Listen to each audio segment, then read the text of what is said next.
God damn, am I joyous to be here today. You done? You good? I'm still eating a Snickers, but I'm good. Put it close for ASMR purposes. Matter of fact, I can just hold it. No, I'm saying like let them hear you chew. Yo, nah, I'm gonna hold it. So, man, I'm so happy we're here today, bruh. Like actually, it's been a very long time coming.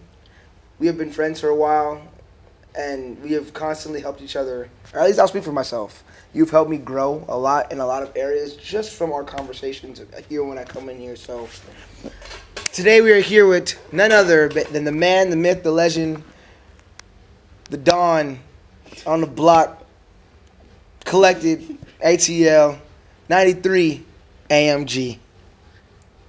Tate, Yeah. how we feeling? Great intro. I'm feeling great too, and bro, like I like this setup because, like you said, like we're friends first, so it doesn't feel like it's a thing, you know? Yeah. Like we're both comfortable, and it's gonna be smooth. So thank you for being in the space and just having me on your platform. Of course, brother. Wouldn't want it any other way. So, how are you, bro? How have you been feeling? How has life been for you recently? Just had a beautiful baby. Like, you're in a whole new phase of life. How is Tate right now? How's AMG? Bro, I'm doing good. Right now, I feel like there's been a lot of transitions as of recent. Like you said, with the baby, and even just from a business perspective, too. Like with the brand, I've kind of taken a break from everything creatively. So through this time off, I've been able to reflect and just like really think clear about what I see next, ahead for my family, for the business, for the brand. Yeah. So I'm good, bro. So when you say what's next, let's take that back, actually. I want to know what's before. No, you guys are good. Come on in. We want it to be as organic as possible. Yeah, Shop around. welcome in. You guys are going to hear about the history of the store, because my next question for you is, how did you come up with the concept for Collected ATL? I think it just started at a very young age. Like I've always been into shoes and fashion, and my classmates would always compliment me. Like first and second grade, they would always tell me like, "Yo, I would never wear that, like what you have on, but somehow it just works for you." So like I started believing that, and I just walked into the space. So, I love how you said that, walked into the space. Does that resemble some things of like manifestation, like to an extent, as in like you saw what you wanted, or not even that you saw what you wanted, you were already moving like the person that would be in a space like this, so it just kind of became. Yeah, I would agree with that. But the crazy thing is, like, I didn't even know it at the time. I really didn't know it, because it was just when you're a kid, you're not thinking about business and you're not thinking about like what you're gonna be like as an adult. Yeah. So for me, it was kind of just something that just happened. Yeah. What age did it shift though to where you were like, okay, I'm gonna get a brick and mortar. I'm gonna make this be my thing. I was 15. That Damn. was 2009. Wow. That was like when I knew. Okay. Yeah, so I knew pretty young. I went to New York. My dad took me to New York, and that was a trip that just changed my whole perspective. Yeah. My whole world just kind of opened up after that trip. Yeah. So, yeah. No, New York would do that to you. Yeah, it will, because I think... And the Big Apple going bananas. You know.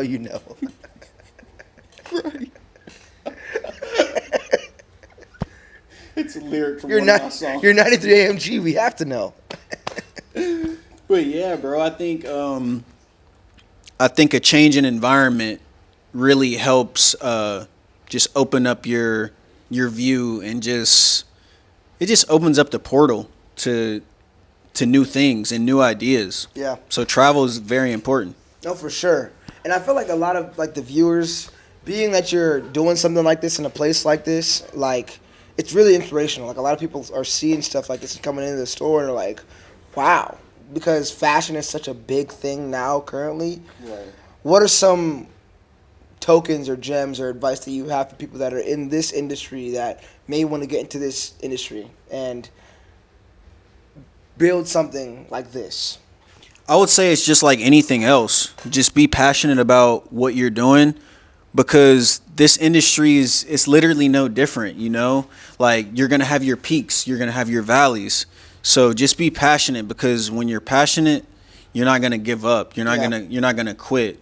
Like, people just see the store, they see me, they just assume like that it's just Yeah. a linear path, but this path has been rough too. Yeah. I've taken a lot of losses. I've lost a lot of money. You know, I've made money, but I've lost a lot too. So that's what I would say. Well, to build off that, what was the biggest obstacle that you would say in running a store like this and building a brand like this? What is something that you feel like you could tell the people that it's an obstacle that they can maybe avoid? I feel like, you know, like you can get in the way of yourself. Like, it's so easy to just be in your head and to have self-doubt. And, you know, like for somebody like me, I'm always thinking ahead. I'm a visionary naturally. So when you have so many ideas and so many plans, it can be overwhelming, you know? So I would say the biggest obstacle, the first obstacle for me was just like really believing in myself, believing like, no, this is a thing, it will be a thing, and I'll be able to endure all the trials and tribulations. So that was the first thing. Bro, you're speaking to a lot of people, but personally right now you're speaking to me, striking a lot of chords because as a creative myself, I find myself in my own head so much. And I realize that specifically with creatives, no, people in general, you're your hardest critic. And you're I agree. literally. And that can be a good thing. But it makes it to where if you don't do what you thought at one point was a good idea, when you really think it, you may think too hard on it and never, ever, ever do it. So just avoid that. Also, Yeah. the other day, and I was telling him this the other day, in terms of trials and tribulations and the shit we go through. I was saying how, like, when I was younger, I've never been the type of kid to, like, play the game on easy mode. Yeah. You know? Yeah. Like, I've always been the type to put the game on Hall of Fame or Legendary because it made it so much better to get the W. And I like grinding. And if I was playing 2K, you get the badges faster when you're on Hall of Fame. Right, right. Apply that same thing to life. You're just playing life on Hall of Fame. You're not. These trials and tribulations are the only way that you're going to be able to level up and grow. So don't think that it's, oh my God, it's happening to me. Oh my God, I hate it. It's, I should just on Hall of Fame. We on Legendary. Yeah, that's an amazing analogy what he just said, and like what you should be able to take from that is pretty much what I got from what he just said was the obstacle is the way. Like there's no avoiding the obstacle. You kind of have to go through that.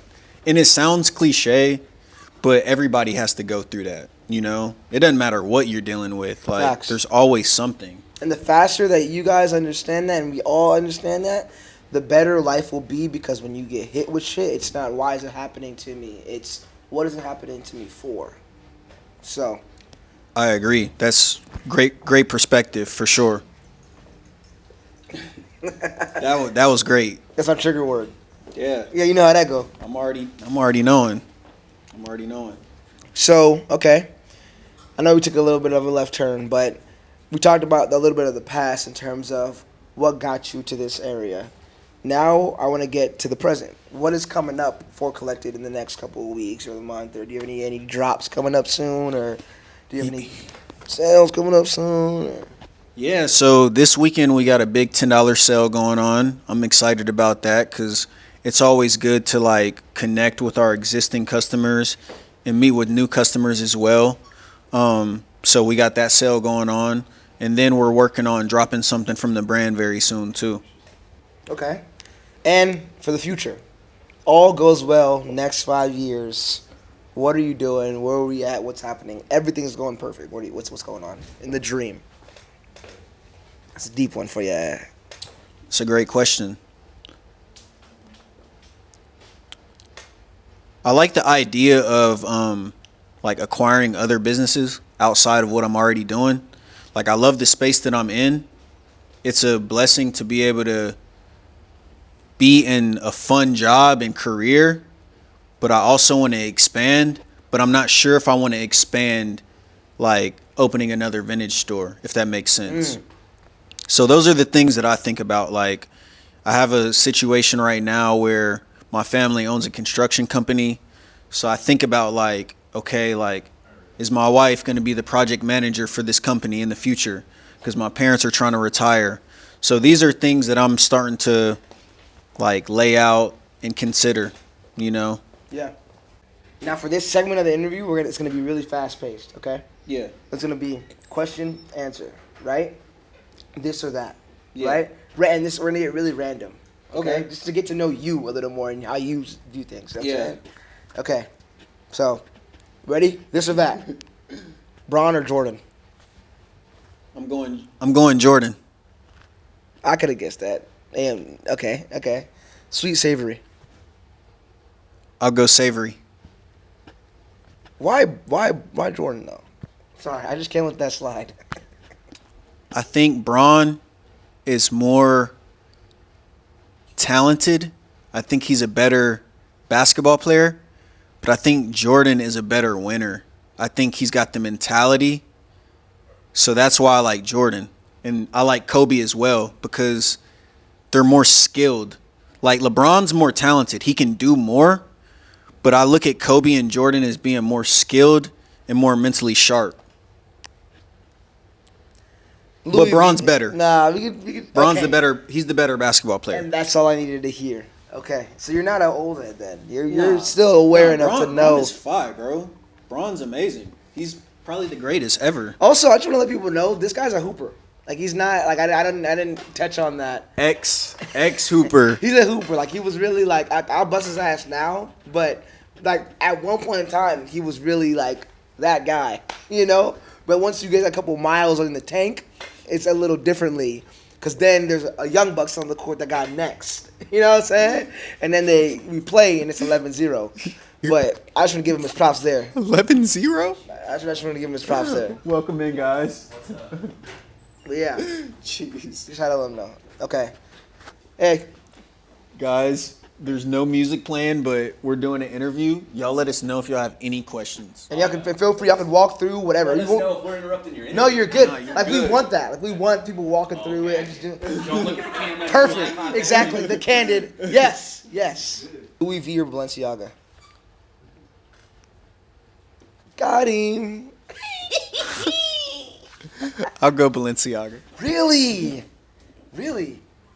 Even though I know and I forgot to ask you this, but I know Pharrell's one of your big inspirations, bro. You're going Valencia over Louis V? He is, but I think the brand is it's more suited for me, Balenciaga. Really? Yeah, bro. Not expecting that answer. There's bruh. never a time where I'm like, man, I just want a Louis Vuitton piece. You know, it's just not really me. I think for me, it's just a little too mainstream, you know? Saturated, too obtainable. Balenci's still like super mainstream and Yeah. high level designer, but it's still like, nah. If you got a Balenci piece, it's like, okay. Yeah. Yeah, Louis V, it's starting to become like I can see Louis V regularly on the street. It's as well. becoming too loud, you know? Yeah. Like too loud. Balenci, you can get minimal stuff, minimal logos. Would you attribute that to Pharrell joining, with it becoming more loud? No, I feel like it was already headed in that direction. I feel like Virgil was already there. Yeah. You know? How do you feel about the shift? Do you feel like Pharrell's good to be in that position for what they're doing? Yeah, I feel like it's great, bro. Yeah. It's great because it's bigger than just him. Can't pay you for that. Yeah, it's actually like two. No, I'm sorry. I'm trying to Be impress. like Balenciaga. Sorry, my bad. What were you saying? Nah, you're good. I think it's bigger than just Pharrell being a creative at Louis Vuitton. Like Yeah. he's a man of color, so he's knocking down the doors for all the guys that are gonna follow behind. You Yeah. know, so he's paving the way. For sure. That's the way I look at it, at No. least. B-roll, candid. As we're putting that shit in. Okay, we're done with the fast paced. I just want to leave the people with one thing. If there's any advice you want to give to any of the viewers watching, in general, Yeah. let them know. Or if you have any advice that you've gotten from a mentor yourself that has been sticking with you for your whole journey, let the people know. Yeah, I would just say it's your life, it's your life, and figure out a way to just design it the way you want it to be.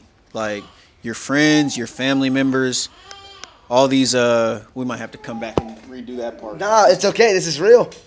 His child is crying in the background. This is real life. This is real life. But I was saying, like, your family members, your friends, like, they can all mean well, but at the end of the day, like, nobody knows your heart the way you know it. So figure out a way to design your life the way you want it to be. Only you know. So that's what I would leave with. We were in and out.